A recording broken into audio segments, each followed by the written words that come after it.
Ngayong araw, isasagawa natin National Simultaneous Earthquake Drill. So, yearly itong ginagawa sa buong bansa. Simultaneous ito, and for this year, nakaschedule siya ng 9 a.m. Kaya titingnan natin ang lahat ng mga lahat ng classrooms kung magpaparticipate pa sila for this year's event. Ito ay sa grade 6 pupils kung saan habang nagkaklase kami kunyari ay magkakaroon ng earthquake. Nag-shake ng ground, nag-shake. Okay, cover. Down, cover and hold. Malakas ang shaking ng ground. Anong gagawin sa table?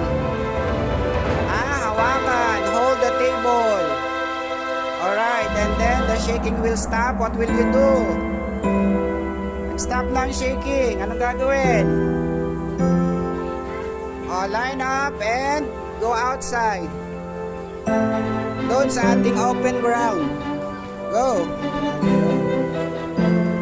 Mahalaga na alam ng mga bata ang sunod-sunod na gagawin nila in case na dumating itong earthquake na pinaghahandaan na natin dito sa Pilipinas. That's why this June 6, 2023, BRVMS is committed to disaster safety and preparedness.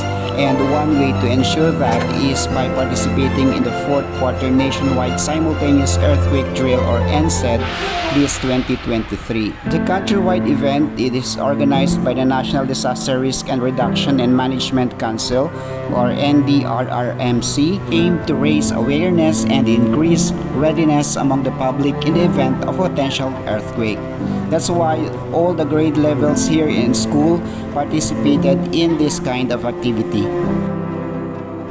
Ito yung mga bata na nandoon sa ating lower grades, grade 2 and grade 1. Makikita natin mula doon sa malayo na may mga batang bumababa na mula sa hagdan at puntahan natin para makita yung malapitan kung paano ba nila sinasagawa ang ganitong klase ng activity.